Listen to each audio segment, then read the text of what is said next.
Holly, hello, I'm a Refashionista Sherry.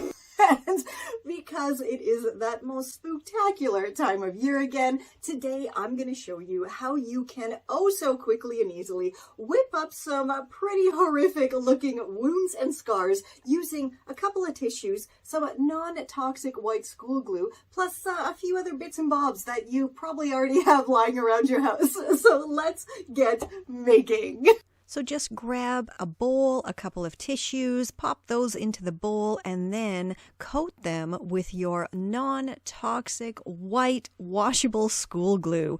And you want it to be kind of like slimy, a bit of a paste type of texture.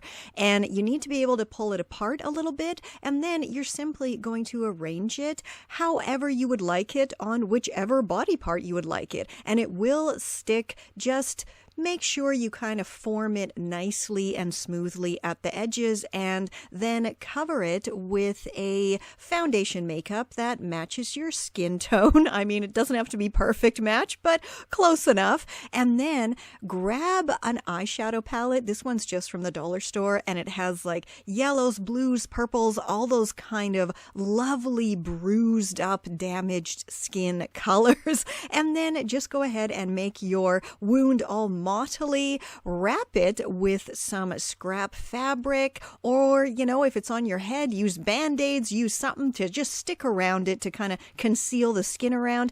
Then you can make your own fake blood by simply mixing some food coloring that will not stain your skin with some corn syrup, or again, this I think we just bought it at the dollar store, and then just dribble it and paint it all over your wound to make it look fresher than it is. And head out, enjoy. These are so much fun to do. I mean, the kiddo loves them too, and they are absolutely perfect for Halloween. For more absolutely spooktastic tutorials, pop on over to my Halloween index and have a blast celebrating however you do, or if you don't, pop on over to refashionistasherry.com and go refashion your wardrobe. This is Confessions of a Refashionista.